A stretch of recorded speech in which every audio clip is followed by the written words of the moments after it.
Arratsaldeon eta ongi etorri 11.bitera. Wikipediaren arabera, copyrighta edo egile eskubideak egileei lan bat egiteagatik izan literarioa, artistikoa edo zientifikoa, argitaraturik egon edo ez, legediak eskaintzen dien arau eta baldintza multzo bat da. Lan bat sortzen den momentutik bertatik eskuratzen ditu eskubide horiek egileak. Interneten zabalkundeak hainbat eztabaida piztu ditu afera honen inguruan. Partekatzea eta elkarlana ahalbidetzen ditu sareak, eta horren ondorioz egiletza lizentzia berriak sortu dira, jakintza eta sorkuntzak elkarbanatzeko formulak piztu dira. Musikari dagokionean talde askok zuzenekoaren alde egin dute apostu, eta Euskal Herrian badaukagu egongo diren kontzertuen berri jasotzeko modua. musikazuzenean.com webgunea izango da gaurko euskal proiektua. Egile eskubideak elkarbanatzea, hauek gaurkoan zuekin partekatu nahi ditugun edukiak.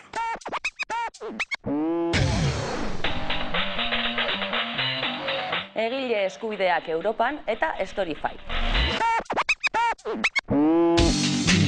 Zer da Creative Commons? Jakintza librea sarean.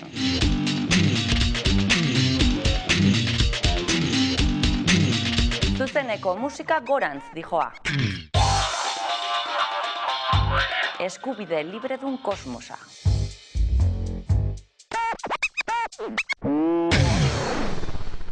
Suediako alderdi piratak Europar Batasunean egile eskubideen luzatzearen aurka egin nahi izan du azken asteetan, baina azkenik Europarlamentuak zera onartu du.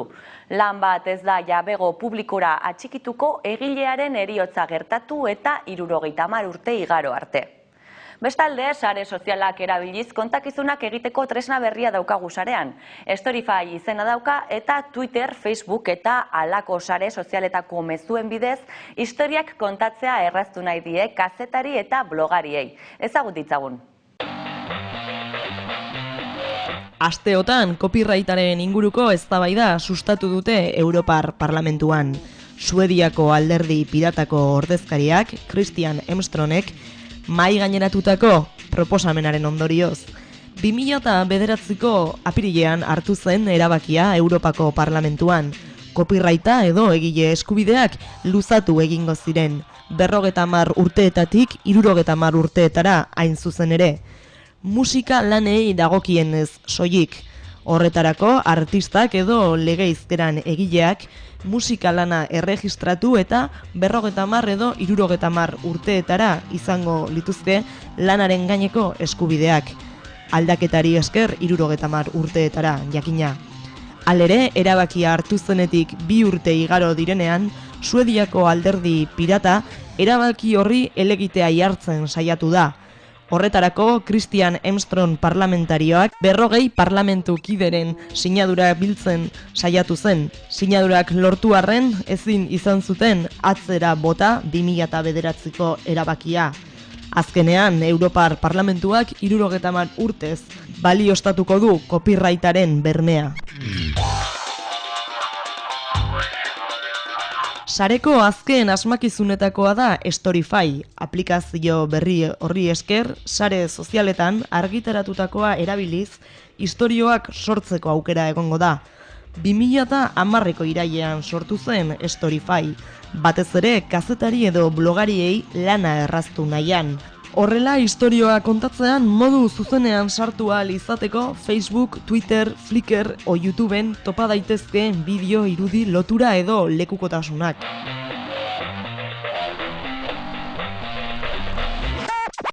Orain arte gonbidapena behartzen Storify erabiltzeko eta denbora tarte horretan 21.000 dokumentu sortu dituzte, 13 milioi aldiz irakurri direnak.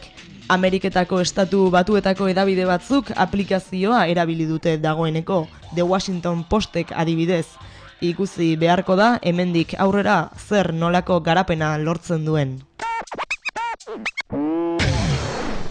Aldakizu zer den Creative Commons lizentzia? Bi izenen bitartez identifikatzen den lizentzia honek zera adierazten du.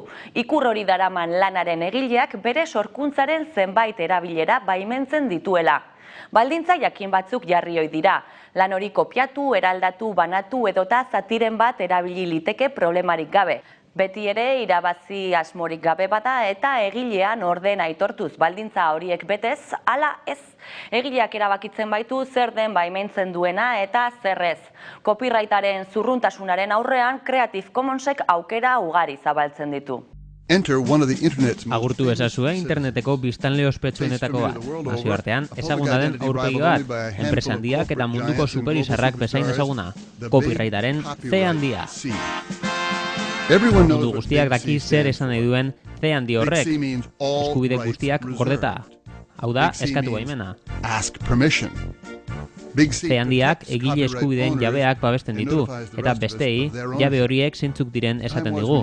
Estatu Batuetan, C handia erregistratu nahi zenuen gauza guztietan inprimatu zitekeen, denon eskura egon ezedin. Baina bai Estatu Batuetan, nola Europako hainbat herrialdetan, 80. hamarkadaz geroztik, lanek copyrighta automatikoki jasotzen dute, sortzen diren momentutik bertatik.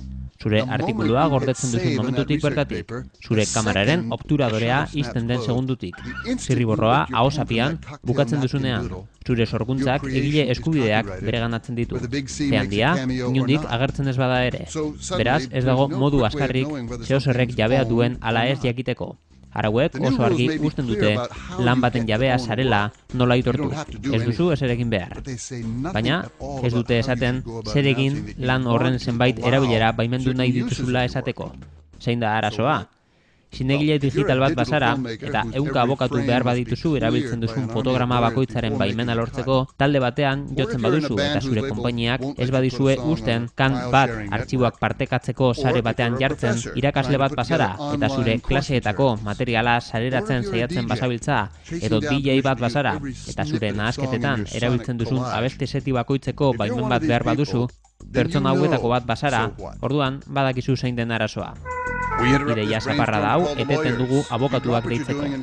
Utzi egiten zabiltzan hori abokatuei deitu eta baimen eskatzeko egileari zuk hori erabiltzea ajola ez bazaio ere. Pentsatzen duena jakiteko modurik ez baitago. Zure egile eskubideak partekatzeko ere baimena eskatu behar duzu. Orduan aurrera jarraitzen duzu argi izan gabe zeintzuk diren arriskuak eta zure eskubideak. Edo ez jakintasun legal baten laino artean ez duzu ezer egiten. Ondorioz, C handia lanik gabe gelditzen bada ere, bitartekariak ez. Creative Commons aurkezten dizuegu. Creative Commonsek modu erraz bat topatu nahi zuen, egileek bere lanaren zenbait erabilera baimentzen dituztela zehazteko. Adituei deitu genien, jabetza intelektualaren bulegora deitu genuen aholku bila. Zer erantzun ziguten, ez dago modu argirik, sortzaile izan. Eta hori egin genuen, nola? Bi C hauek Creative Commons lizentziapean dauden lanak identifikatzen dituzte. Jabego intelektualerako lizentzia multzo estandarizatua dira. Gure webgunean debalde eskura daudenak. Lizentzia hauek abokatu eta epaitegien hizkuntzan idatzi genituen. Gero, denok ulertzen dugun hizkuntzara itzuli genituen, eta azkenik ordenagailuek ulertzen duten hizkuntzara pasa genituen. Bizek ez dute copyrightarekin lehiatu nahi, baizik eta bere osagarri izan. Zure lanaren jabego intelektuala mantentzea ahalbidetzen dute, eta aldi berean baimena ematen duzu, besteek modu eta baldintza jakin batzuetan erabili ahal izateko. C handia semaforo gorri bat bada, bizeak semaforo berde bat dira. C handiak pasatzea debekatuta esan nahi badu, bizeek aurrera mesedez diote. C handiak eskubide guztiak gordeta badio, bizeek zenbait eskubide gordeta esan nahi dute. Modu horretan, sarearen boterea erabili dezakezu, libreki partekatu eta eraldatu daitezkeen lanak topatzeko, eta beste batzuek ere, zure lanak eraldatu eta partekatu ditzaten. Modu horretan sortzaile izan zaitezke, ez bakarrik egiten duzunarekin, baizik eta banatzen duzun moduarekin ere. Denboraz eta espazioa zaratago, kolaboratu ahal izateko, ezagutzen ez duzun norbaitekin autoretza partekatu ahal izateko, zure ondaralea jarri ahal izateko, dena baimenik gabe, eskatu behar gabe, baimena aldez aurretik emanda dagoelako. Get creative. It's easy when you skip the intermediaries. Azkue Fundazioaren oinarrietako bat jakintza librea da, baina zer da jakintza librea delakoa? Hori argitzeko, Mirendo Baran eta Rodrigo Gartzia gonbidatu ditugu gera, arratsaldeon eta ongi etorri. Arratsaldeon. Jakintza librea aipatu dugu, argitu iguzue, zer esan nahi du kontzeptu horrek? Bueno, labur esateko, ezagutza partekatzea. Azkenean, euskaraz be ezagutza sortzen da, eta euskaraz sortutako ezagutza hori altxor bada, eta beti izaten dugu euskara altxor badala, baina altxor hori kutxapean eta giltzapean izan beharrean, uste dugu sareratu behar dela, odei digitalera igo behar dela, eta hori behin eta berrido, eta igual beste batetan be esango neban, baina hala da, eta orduan hori bideratzeko modurik onena da, beti ere aitortuz nork egindaben lan bat, baina aukera emotea, zuk egindako lan hori igo sarera eta berdin partekatzeko aukera emotea. Horrek albideratzen dau lan eratorriak sortzea.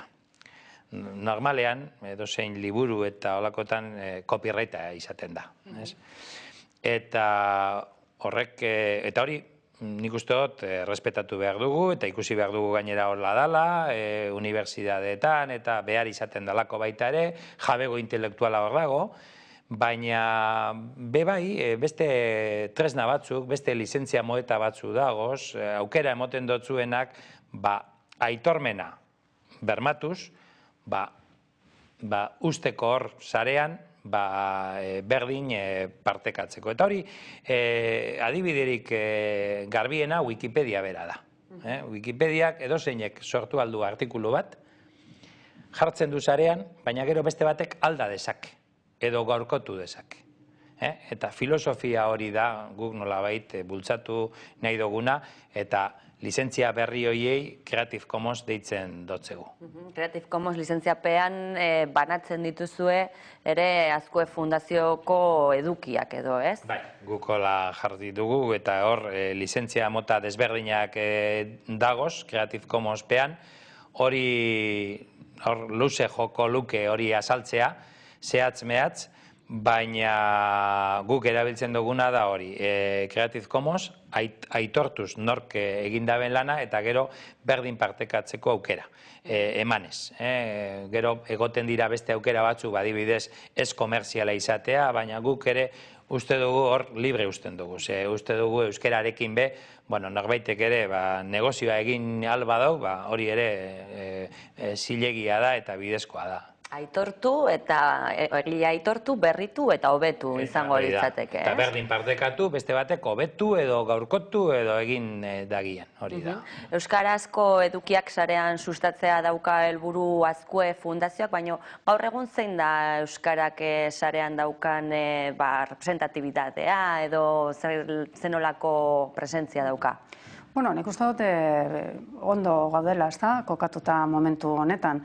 Datu batzuk emotearren, esaterako Bizkaian, 152 gizartean, herritarren 152 ari da iaia egunero interneten, oso esanguratsua da, baina, klaro, gazteen artean 100 iaia, egunero da bizor.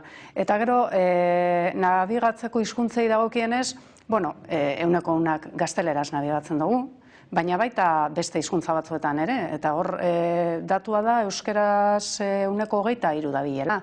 Ez da datu txarra, ingelesez ere 123, kontutan hartu behar da hizkuntza anistasuna dela nagusi, gazten artean batez ere, eta holan izan behar duela, gainera, eleanitzak gara, eta zenbat eta eduki gehiago euskeraz izan, erakargarria izango da, eta horrek zenbakiak seguruenik igotzen joango gara, orduan, klaro, hor erronkarik handiena hor dago.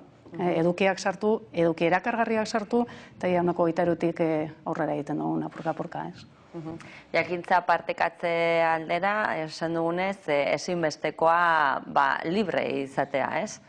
Bai, eta libre bai jakintza aldetik, eta gero baita ere teknologiak erabiliz, hor dago beste dikotomia bat, eta da software librea edo jabegoa edo jabegopean dagoena, eta hor ere guk ere neutraltasunetik baita be software librearen aldeko apostua be egiten dugu nolabait. Ze uste dugu aukerak emoten da bezala hizkuntz gutxituei eta kasu honetan euskarari, ez? Ze hainbat produktu itzultzeko aukera emoten dutzu software libreak, azkenean kodea askea da, librea da. Eta bestean aldiz jabegopean dagoenak ez kodea itxia da eta baimena eskatu behar dutzezu jabeari, eta horrek aukera emoten dutzu itzultzeko, baina bai lokalizatzeko produktua. Joko bat baldin baduzu, eta guk kasuan badibidez gure webunean dagoen Kaixo Franki, hori guk lokalizatu egin gendu.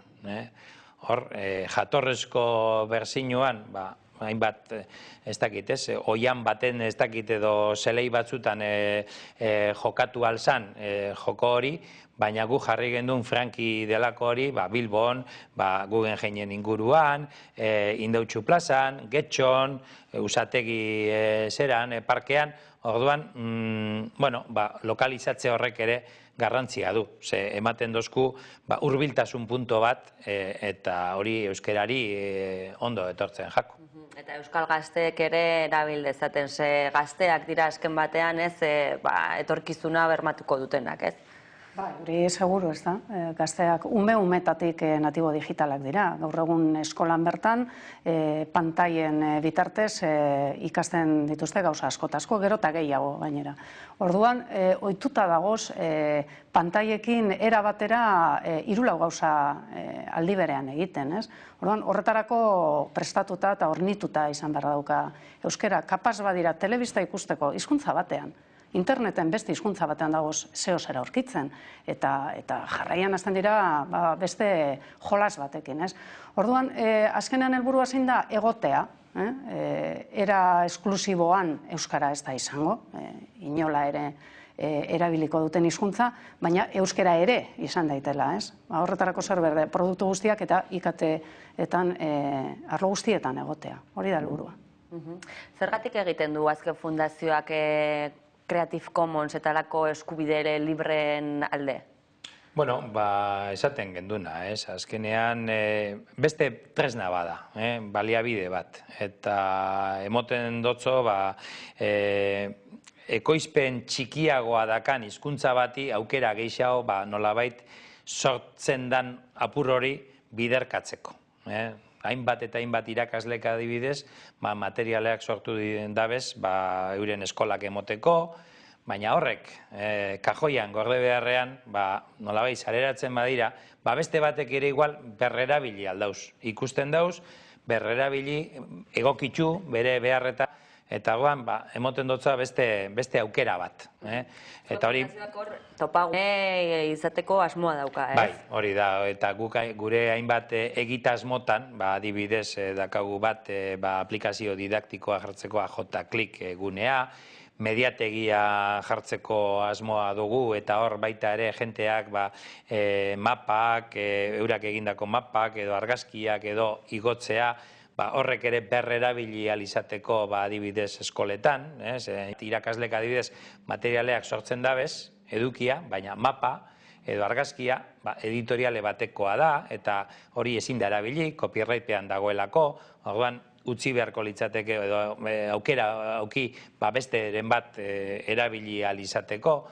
Pixkat hori da filosofia eta horregatik ikusten dugu interesgarria dela tresna lez Creative Commons lizentzia figura hori ere erabiltzea.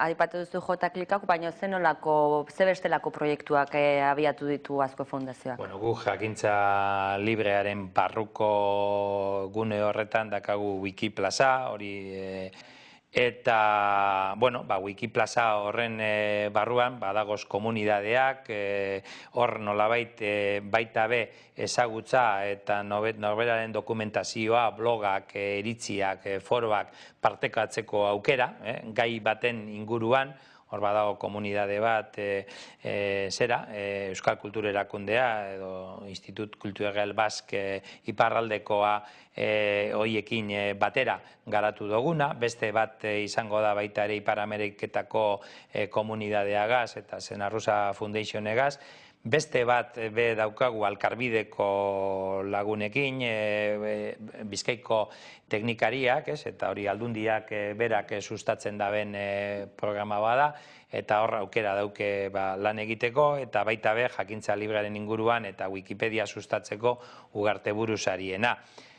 Aplikazio didaktikoak esan duguz J-Klik, eta mediategia bera ere momentuz guztiz garatu barik daukaguna, baina laster izango duguna. Horre dira pixka bat jarri duguzan baliabideak arlo honetan. Creative Commons lizentziapean, jakintza librearen kontzeptua ere hausnartu dugu apurtxo bat. Eskerrik asko gurean egoteagatik eta hurrengora arte. Eskerrik asko. Artxiboak partekatzea edo pirateria. Batzuk modu batean izendatzen dute, beste batzuk bestean. Musikariek sufritu dute batez ere digitalizazioak ekarri duen kontsumo mota berria. Eta horren aurrean, euren musika besteengandik ezberdintzeko, balio erantsi bat emateko, zuzeneko kontzertuen aldeko apostua egin dute talde eta bakarlari askok. Kontzertu mordoa izan ohi da asteburu oro gure herrian. Eta guzti horiek batzeko musikazuzenean.com webgunea sortu zen.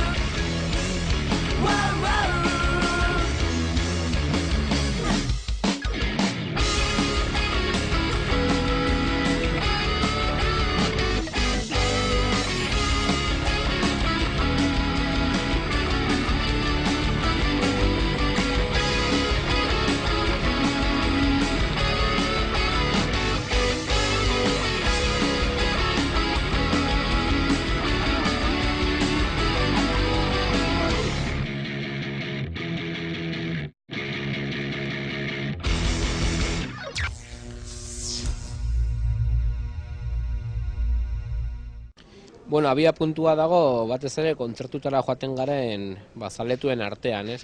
Askotan aipatu izan dugu ez dagoela inongo webgunerik, ez periodikorik, ez irrati programarik referente bezala zuzeneko kontzertuen berri ematen duena, ez? Gabezi horretatik abiatu zen ideia eta apurka jendea biltzen joan gara, ideia hau gauzatu arte.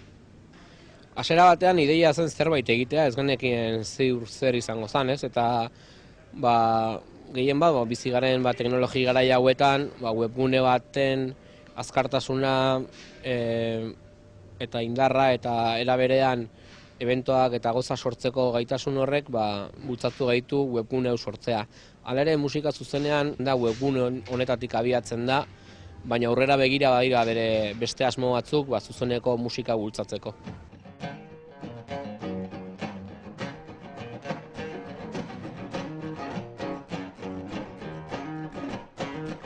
Nagusiki eta importantena garrantzi handiena ematen dioguna kontzertu agenda izango da, beraz, agenda da webguneko punturik garrantzitsuena.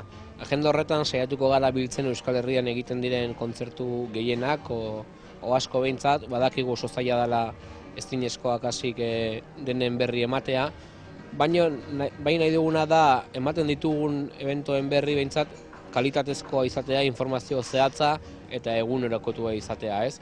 Hori da gure erronka, ez? Hortik abiatzen gara, agenda da gure atal nagusia, eta gerora pentsatzen genuen ere, zuzeneko musika baduela beste alde bat, dala behin gertatu dena erregistratzea, ez?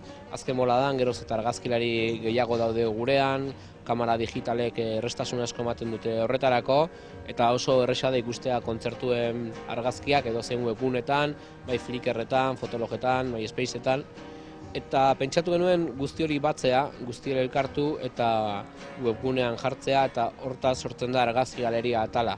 Zentzu hortan ere, bideoari ere garrantzia ematen diogu, zailagoa da produktuak topatzea, baina ere denborarekin gauzatuko direlakoan gaude.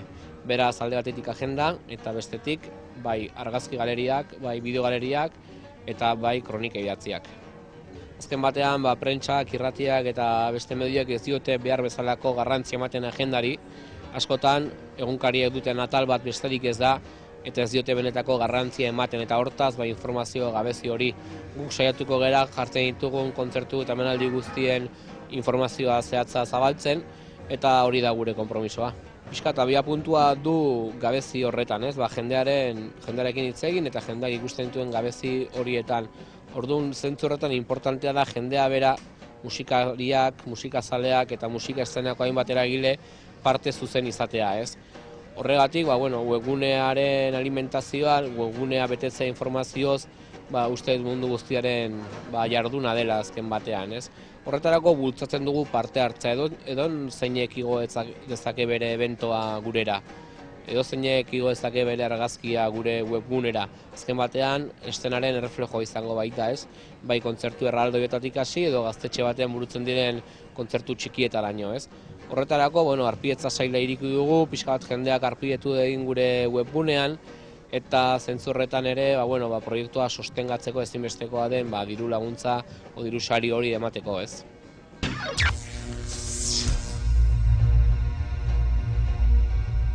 Gu beti aipatu izan dugu gure artean, tabernetako konversazioetan, kontzertuetako atsedenetan, leku gutxi izango direla munduan, Europan kasik bat ere, Euskal Herriko lur eremu bezalako batean horren beste ekitaldi eta kontzertu daudenak, ez? Hemen, oso herri txikia gara finean, baina musika bizitza oso handia da, ez? Astebururo, 150 kontzertu ingurutik gora egon daitezke gurean, areto nagusietan, frontoietan, herriko plazak, gaztetxe eta edozein taberna txikietaraino, ez? Guztu berri ematea erronka handia da, eta kontziente gara zaila izango dela hori egitea, baina hori da gure erronka, gure konpromisoa.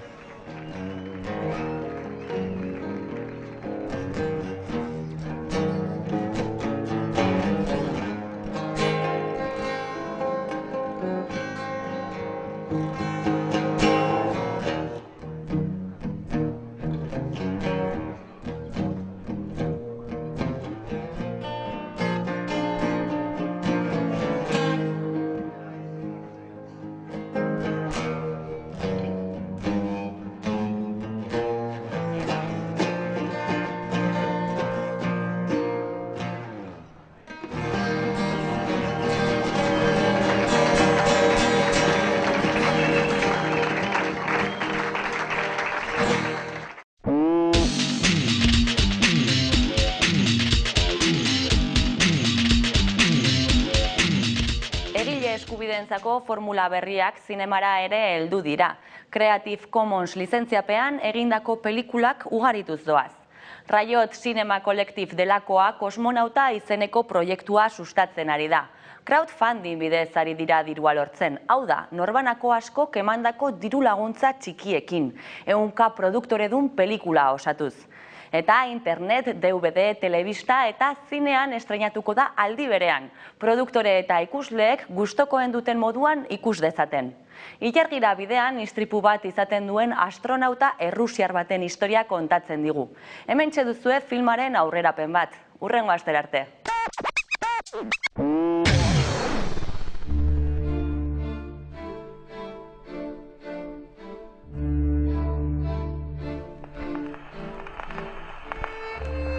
Usually, memories are a place where we come back to.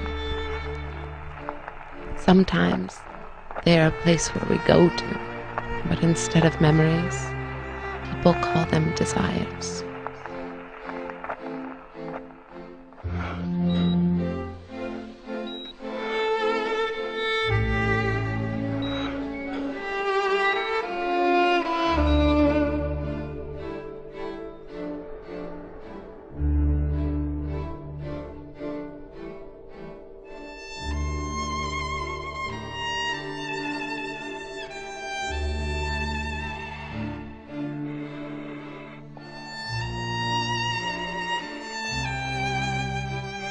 The Hummingbird spaceship will fly me to the moon.